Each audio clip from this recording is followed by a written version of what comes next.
ஆண்டவராகிய இயேசுவின் இனிய நாமம் மைமைப்படுவதாக. ஆண்டவர் ஒரு முன்மாரியை எருசலேமிலே ஊற்றினார்.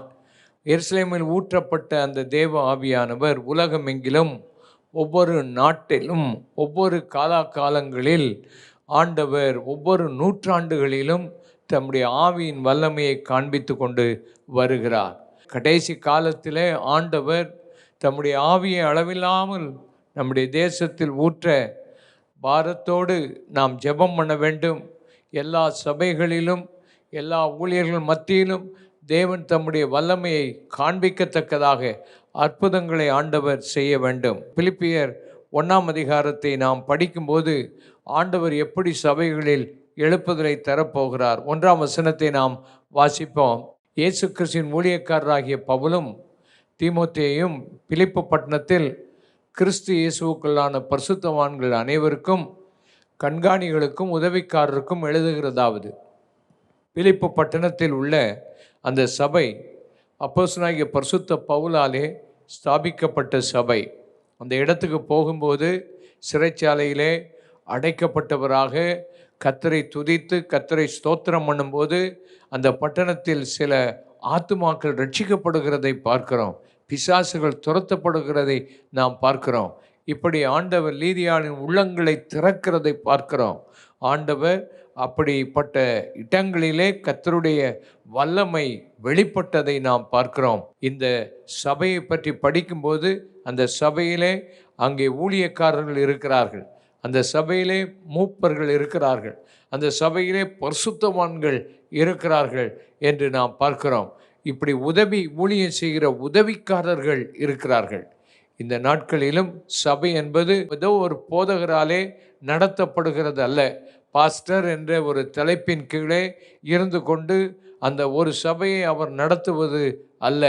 அந்த சபையானது உதவி ஊழியர்கள் இருக்க வேண்டும், அந்த சபையிலே மூப்பர்கள் இருக்க வேண்டும், அந்த சபையிலே ஆண்டவருக்கு அடிமையாக ஒப்புக்கொடுத்த அப்போஸ்தலர்கள் இருக்க வேண்டும்.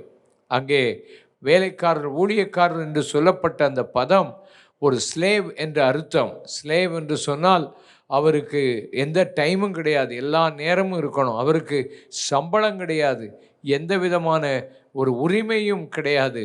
அவர்கள் ஆண்டவருக்கென்று 100க்கு 100 ஒப்பு கொடுத்து ஊழியம் செய்கிற அந்த ஊழியக்காரர்கள் என்ற அந்த பதத்தை நாம் இங்கே பார்க்கிறோம்.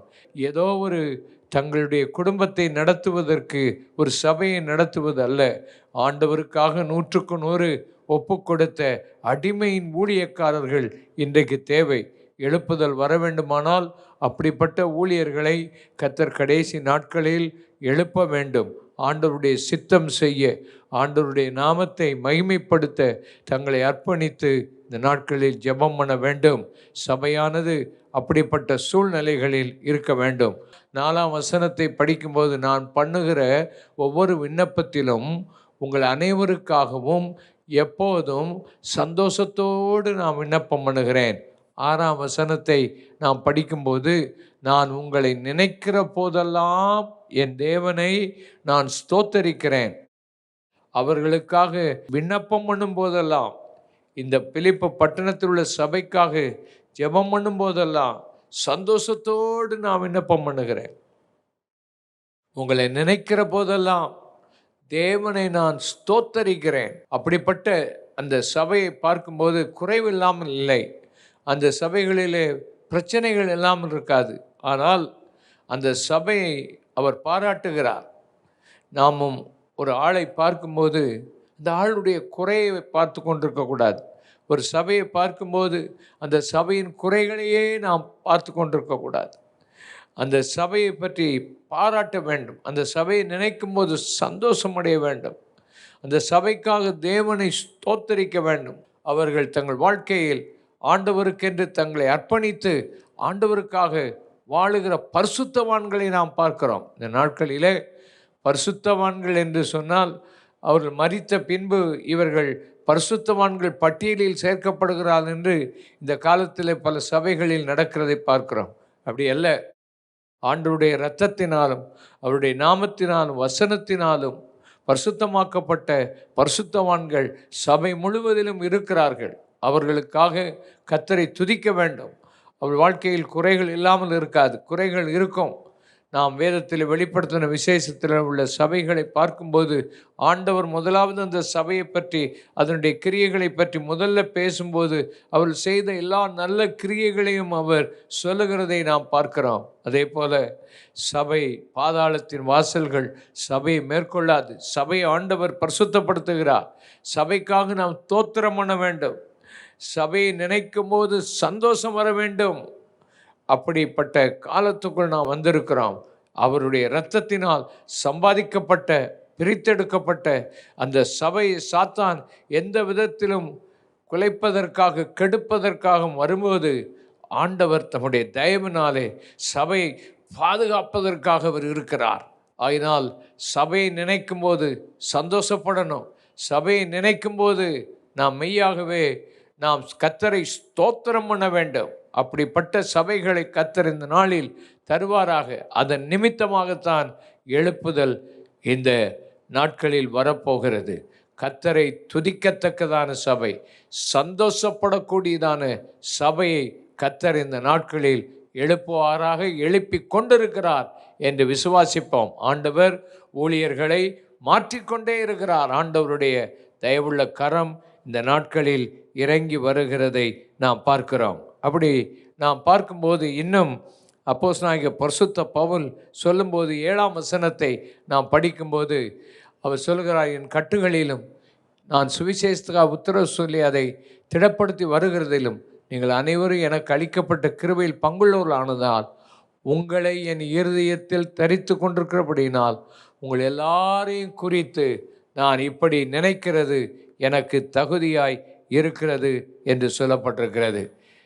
உங்கள் எல்லாரையும் என் இருதயத்திலே தரித்து கொண்டிருக்கிறேன் என்று அப்போஸ்தலனாகிய பரிசுத்த பவுல் சொல்லுகிறார். உங்கள் எல்லாரையும் என் இருதயத்தில் தரித்து கொண்டிருக்கிறேன். அப்போஸ்தலனாகிய பரிசுத்த பவுலுடைய இருதயம் நம்முடைய ஆண்டவரும் இந்த நாட்களிலே ஆண்டவர் தம்முடைய நாமத்தை மகிமைப்படுத்த நம்மை தம்முடைய இருதயத்தில் வைத்திருக்கிறார். உன்னை நான் நினைவு கூறுவேன் என்று சொல்லுகிறாரே, உலக தோற்றத்துக்கு முன்னமே நான் உங்களை தெரிந்து கொண்டிருக்கிறேன், என் மனதில் வைத்திருக்கிறேன் சொல்லுகிறாரே. அதே போல தான் சபையின் மக்களை அப்போஸ்தலனாகிய பரிசுத்த பவுல் தன் இருதயத்தில் வைத்திருந்தார். அந்த இருதயம் கர்த்தருக்கு நேராக வரும்போதெல்லாம் அவர்களை குறித்து நினைக்க, ஸ்தோத்தரிக்க, சந்தோஷப்பட, அவர்களை நினைத்து ஜெபம் பண்ண ஆண்டவர் கிருபை அளித்திருக்கிறார். இன்றைக்கு அநேக ஊழியர்களுக்கு ஜெபம் பண்ண நேரமில்லை, சபைக்காக ஜெபிக்க நேரமில்லை, தங்களுக்காக, தங்கள் தேவைகளுக்காக, தங்களுக்காக வாழுகிறதை நாம் பார்க்கிறோம். நம்முடைய இருதயம் ஜனங்களை சுமக்க ஆண்டவர் அழைக்கிறார். ஆசாரியர்களை பார்க்கும்போது அந்த கோத்திரத்தின் பெயர்களையெல்லாம் எழுதி தங்கள் மேலே பதித்திருப்பார்கள். அதனுடைய அர்த்தம் அவர்கள் எல்லா கோத்திரத்தையும் சுமக்க வேண்டியது அவர்களுடைய கடமை. அப்படிப்பட்ட ஒரு கிருபையை இந்த நாட்களில் ஆண்டவர் தருவாராக. ஆண்டவருடைய அதிசயம் நடக்க கிருபை தருவாராக. அது மாத்திரமல்ல, அவன் இந்த சபைக்காக ஜெபிக்கிற ஜெபத்தை நாம் பார்க்கிறோம். வாசிக்கலாம். 8ஆம் வசனம், இயேசு கிறிஸ்துவின் உருக்கமான அன்பிலே உங்கள் எல்லார் மேலும் எவ்வளவோ வாஞ்சியாக இருக்கிறேன், தேவனே அதுக்கு சாட்சி. அவங்க எல்லார் மேலும் அதிக வாஞ்சியாக இருக்கிறார். அப்படி வாஞ்சியாக இருந்து தாகத்தோட வாஞ்சியோடு இருக்கிறார். உங்களை எல்லாரையும் காண நான் வாஞ்சியாக இருக்கிறேன், தாகமாக இருக்கிறேன், ஒரு வாஞ்சை இருக்குது. அது மாத்திரமல்ல, அவங்களுக்காக எதற்காக ஜெபம் பண்ணுகிறார் என்பதை நாம் பார்க்கும்போது, மேலும் உத்தமமானவைகளை நீங்கள் ஒப்புக்கொள்ளத்தக்கதாக உங்கள் அன்பானது அறிவிலும் எல்லா உணர்விலும் இன்னும் அதிகமாக பெருகணும்.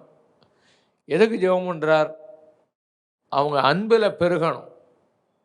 இன்றைக்கி சபைகளில் ஏன் எழுப்புதல் வரல, ஏன் இன்றைக்கி எழுப்புதல் இல்லாமல் இருக்குதுன்னா அன்பு இல்லை. கடைசி காலத்தில் அன்பு தணிந்து போகும். முதல்ல தேவனோடு அன்பாக இருக்கணும். அந்த அன்பு சாதாரணமாக அன்பாக இருக்கக்கூடாது. முழு இருதயத்தோடு, முழு ஆத்மாவோடு, முழு பலத்தோடு ஆண்டவர்கிட்ட அன்பு கூறணும். ஆனால் அது மாத்திரமல்ல, அந்த அன்பு நிறைந்து பரிசுத்த ஆவியானவரால் நம்முடைய இருதய அன்பால் நிரப்பப்பட்டு ஒருவருக்கொருவர் வைக்கிற அன்பில் அதிகமாக வளரணும். சபையில் அன்பு பெருகணும். சபையில் ஒருத்தர் ஒருத்தர் பார்க்கும்போது அந்த தெய்வீக அன்பு சபையில் ஊற்றப்படணும். இந்த பிலிப்பியர்கள் நிருபத்தில் தான் நம்ம வாசிக்கிறோம், அவருடைய அன்பின் அகலம், ஆழம், உயரம், அறிவு கட்டாத அந்த அன்பை ஒவ்வொருத்தரும் அறிந்திருக்கணும். அன்பிலே வேர்கொண்டு இருக்கணும் என்று எழுதப்பட்டிருக்கிறது. அன்பிலே அஸ்திவாரமாக, ஸ்ட்ராங்காக, கிரவுண்டட் இன் லவ் என்று எழுதப்பட்டிருக்கிறது. கிரவுண்டட் என்று சொன்னால் ஒரு கட்டிடம் கட்டி வருவதற்கு கீழே போடுகிற அஸ்திவாரம். ஒரு மரம் கனி கொடுக்க வேண்டுமானால் வேர் ஆழமாய் போக வேண்டும். ஒரு எழுப்புதல் தேசத்தில் வரணும், சபையில் வரணும்னா தேவனோட சபை மக்கள் அன்புள்ளவங்களா மாறுவதோடு ஒருவருக்கொருவர் இருக்கிற அன்பிலே வேரூன்றி அன்பினால் நிறையப்பட்டவங்களா ஆண்டவர் சன்னிதானத்தில் நாட்களில் இருக்கணும். ஆண்டவருடைய கிருபை, ஆண்டவருடைய தயவு, இரக்கம் இந்த நாளில் இருந்து அந்த அன்பில் அவங்க வளர்கிற சமயத்தில் தான் ஆண்டவர் எழுப்புதலை தர முடியும். இந்த நாட்களில் தேவனுடைய அன்பு ஊற்றப்படட்டும். தேவனுடைய அளவிலப்படாத அந்த அன்பு சபைகளிலே இறங்கி வரட்டும். எல்லா விசுவாசிகளும் அன்பினால் நிறையப்பட்டவர்களாக ஆண்டவர் இந்த நாட்களில் சபையில் இந்த எழுப்புதலை தருவாராக. அடுத்தபடியாக இந்த சபைக்காக அவர் ஜெபம் பண்ணும்போது 10ஆம் வசனம் வாசிக்கும்போது, தேவனுக்கு மகிமை, துதி உண்டாகணும். இயேசு கிறிஸ்துவினால் வருகிற நீதியின் கனிகளால் நிறையப்படணும். சபை அன்பினால் மாத்திரமல்ல, தேவனுடைய கனியினால் நிரப்பப்பட்டிருக்கணும். ஆவியின் கனி எல்லா விசுவாசிகளுக்குள்ளும், எல்லா ஊழியர்களுக்குள்ளும் ஆவியின் கனி அன்பு, சந்தோஷம், சமாதானம், தயவு, நற்குணம், விசுவாசம், இச்சையடக்கம், சாந்தம், இவைகளெல்லாம் ஜனங்களுக்குள்ள நிரம்பி கனிகளால் நிரப்பப்படணும். இந்த இடத்துல நாம் பார்க்கும்போது அப்போஸ்தலனாகிய பரிசுத்த பவுல் சபைக்காக ஜெபம் பண்ணும்போது சபையில் உள்ள மக்களுடைய உலக பிரகாரமான தேவைகளுக்காக ஜெபம் பண்ணலை. பரிசுத்தவான்கள் கடைசி காலத்தில் ஆவிக்குரிய சகல ஆசீர்வாதத்தினாலும் ஆசீர்வதிக்கப்பட்டிருக்கணும். அந்த ஆவிக்குரிய ஆசீர்வாதம் வந்தாலே மற்ற ஆசீர்வாதங்கள் எல்லாம் தானாய் அவர்களுக்கு கொடுக்கப்படும் என்பதுதான் அதனுடைய சத்தியம். இன்றைக்கு சபையில் நம்ம ஜெபம் பண்ணும்போது மக்களுடைய தேவைகளுக்காகத்தான் ஊழியர்கள் ஜெபம் பண்ணுறாங்க. திருமணம் நடக்கணும், ஆண்டவரே வியாதி வரக்கூடாது, பொருளாதார கஷ்டங்கள் மாறணும், ஆண்டவரே குடும்பங்களில் ஆண்டவரே எப்படி ஆயினும் அவங்க நல்லா வாழணும், அவங்களுக்கு வீடு வேணும், அவங்களுக்கு வேலை வேணும், இப்படியே நம்ம ஜெபம் பண்ணிக்கிட்டு இருக்கிறோம். ஜெப குறிப்புகள் வந்தால் இதுக்காகத்தான் வருகிறதே தவிர அந்த ஆவிக்குரிய வாழ்க்கையில் வளரணும். இந்த கடைசி காலத்தின் நிலைமை அப்படி தான் இருக்குது. ஆவியின் கனிகளினால் சபையில் உள்ள விசுவாசிகள் நிரப்பப்படணும். இந்த நாட்களில் கர்த்தர் அப்படிப்பட்ட கிருபைகளை தருவாரேயானால் ஆண்டவர் ஆசீர்வதிப்பார். அது மாத்திரமல்ல, இந்த சபை மக்கள் என்ன செய்ய வேணும்? 11ஆம் வசனத்தில் நம்ம வாசிக்கும்போது, நீங்கள் கிறிஸ்துவின் நாளுக்கென்று துப்புரவானவர்களும் இடரல் அற்றவர்களுமாய் இருக்கவும் வேண்டுதல் செய்கிறேன். பாரத்தோடு அவர் ஜெபம் பண்ணுகிறார். கிறிஸ்துவின் நாள் வருகிறது. அப்போ விசுவாசிகள் எல்லாம் துப்புரவாக இருக்கணும். கழுவப்பட்டவங்களா, பெருக்கி துப்புரவு பண்ணுவது போல இருதயம் சுத்தமாக இருக்கணும். கரை திரையற்ற ஒரு வாழ்க்கை வாழணும். துப்புரவானவர்கள், இடரலற்ற ஒரு வாழ்க்கை வாழணும். அப்படிப்பட்ட வாழ்க்கையை வாழ்ந்து கிறிஸ்துவுக்கு மகிமையாய் அவர்கள் வாழ வேண்டும் என்ற அந்த எண்ணத்தோடு இருக்கிறத நம்ம பார்க்குறோம். இப்படிப்பட்ட சத்தியத்தை சபை மக்கள் கைக்கொள்வார்களே ஆனால் அந்த சபை அவர் வருகையில் எடுக்கப்படும். அந்த சபையினுடைய ஜெபம் கேட்கப்படும். அந்த சபை நிச்சயமாக அநேகருக்கு ஆசீர்வாதமாய் இருப்பார்கள் என்பதை பார்க்கிறோம். அப்போஸ்தலனாகிய பரிசுத்த பவுல் அதற்கு பின்பு தன்னுடைய வாழ்க்கையின் சந்தோஷத்தை பற்றி எழுதுகிறார். அவருடைய வாழ்க்கையின் லட்சியம் என்ன என்று எழுதுகிறார். அவர் சொல்லுகிறதெல்லாம், நான் சந்தோஷமாக இருக்கிறேன். எப்போ சந்தோஷமாக இருக்கிறார்? அவர் சிறைச்சாலையில் இருக்கிறார். அவர் சிறைச்சாலைக்கு அவர் போனதை பற்றி சந்தோஷப்படுறார். அவர் சிறையில் போனது ஆசீர்வாதம்னு சொல்கிறார். காரணம், சில காரியங்கள் உண்டு. ஒன்று, நான் சந்தோஷப்படுறேன், சுவிசேஷம் எல்லா இடத்துக்கும் பரவுது. நான் சுவிசேஷத்தை அறிவிக்கிறதுக்கு தான் பிஸியாக ரோமுக்கு போயிட்டுருக்கும்போது என்னை பிடிச்சி சிறையில் போட்டாங்க. ஆனால் சிறையில் நான் இருக்கும்போது காவல்காரர்கள் வந்து என்னை காவல் காக்க வருவார்கள். அந்த நாட்களில் சிறைச்சாலைகள் 4 வரிசைகள் காவற்காரர்கள் வருவார்கள். ஒவ்வொரு வரிசையிலும் 4 காவற்காரர்கள் இருப்பார்களாம். அப்போ ஒவ்வொரு நாளைக்கு நான் 16 பேருக்கு சுவிசேஷம் அறிவிக்க, அவங்க கையில் கட்டுகள் இருந்தாலும் அவங்களுக்கு சுவிசேஷம் அறிவித்ததுனால அந்த போர்ச்சேவர்கள் கூட்டங்களுக்குள்ள சுவிசேஷம் பரவி அரண்மனை வரைக்கும் சுவிசேஷம் போயிற்று என்று வேதம் சொல்லுகிறது. அவன் கட்டப்பட்டிருந்தாலும் சுவிசேஷம் கட்டப்படவில்லை. நம்ம எந்த இடத்துல இருந்தாலும் சுவிசேஷம் மாத்திரம் அறிவிக்கப்பட்டு கொண்டே இருக்குமானால் ஆண்டவர் பெரிய காரியங்களை அவர் செய்வார். ஆகினால் இந்த நாட்களில் தேவன் சுவிசேஷம் அறிவிக்கப்படுகிறதை கண்டு சந்தோஷம் அடையணும். அதுக்காக தான் ஆண்டவர் நம்மை அழைத்திருக்கிறார். ஒரு ஆளுக்கு சுவிசேஷம் அறிவித்தால் அதுதான் நமக்கு வாழ்க்கையில் பெரிய சந்தோஷம். நீங்கள் எப்போமாவது சோர்ந்து போய் எப்போமாவது குளிர்ந்து போன நேரம் 4 பேருக்கு சுவிசேஷம் அறிவித்து பாருங்கள். அதில் இருக்கிற சந்தோஷம் வேறு எந்த இடத்துல இருக்காது. அதுதான் இந்த சபைக்கு வருகிற மக்களுக்குள்ள அந்த ஆவல் பெருகணும். அவர் சொல்லுகிறார், அவர் இந்த நிருபத்தை அங்கேருந்து தான் எழுதுகிறார். அப்போ அவர் பிஸியாக பல இடங்களுக்கு அவர் ஊழியம் செய்து பல இடங்களுக்கு போகும்போது அவர் எழுத முடியவில்லை, நிருபங்கள் எழுத முடியவில்லை. அன்றைக்கு எழுதிய நிருபங்கள் இன்றைக்கு நாம் அதை பற்றி பேசுகிறோம். அதுதான் எழுப்புதல். அவனுக்கு ஆண்டவர் அந்த நேரத்தை கொடுத்தார் பாருங்க. சிறையில் போயிருந்தாலும் நிருபங்களை எழுதின நிருபங்கள், சிறையின் நிருபங்கள் எவ்வளவு ஆசீர்வாதமாக இருக்குது. சில நேரத்தில் நம்ம வாழ்க்கையில் சில தடைகள், சில கட்டுகள், சில போராட்டங்கள் வந்தாலும் பயப்பட வேண்டாம். ஆண்டவருடைய சுவிசேஷம் பரவுவது தான் சந்தோஷம். அது மாத்திரமல்ல, அப்போஸ்தலனாகிய பரிசுத்த பவுல் சிறைக்கு போனதுனால சிலர் வைராக்கியம் கொண்டு சுவிசேஷத்தை அறிவித்தார்கள். வைராக்கியம் வந்தது. ஆண்டவருக்குள்ள வைராக்கியம் நமக்கு வரும். போராட்டங்கள் வரும்போது, நெருக்கங்கள் வரும்போது, எதிர்ப்புகள் வரும்போது சோர்ந்து போயிட வேண்டாம். வைராக்கியத்தை கர்த்தர் நமக்குள்ளே எழுப்பணும். ஆண்டவர் அப்படிப்பட்ட வைராக்கியத்தை கர்த்தர் இந்த நாட்களில் நமக்கு தருவார் என்பதில் சந்தேகமில்லை. ஆகினால் உங்கள் வாழ்க்கையில் வைராக்கியத்தோடு ஆண்டவருக்கு ஊழியம் செய்கிறதுனால அவர் சந்தோஷப்படுகிறார். சிலர் பொறாமையினால் அப்போஸ்தலனாகிய பரிசுத்த பவுலுடைய கட்டுகளோடு இன்னும் கட்டுகள் அவருக்கு இன்னும் வரணும், இன்னும் சிறையில் அவருக்கு உபத்திரம் வரணும்னு சொல்லி சுவிசேஷம் அறிவித்தார்களாம். அவர்கள் சுவிசேஷம் அறிவிக்கும்போது அவங்கள பிடிக்கும்போது பவுல் பேரை சொல்லி விட்டதுனால அவங்க பவுலுக்கு இன்னும் கஷ்டம் வரணும்னு சுவிசேஷம் அறிவிச்சிருக்காங்க. பவுல் சொல்கிறார், எப்படி ஆயினும் சுவிசேஷம் அறிவிக்கப்படுகிறதுக்காக நான் கர்த்தரை துதிக்கிறேன்.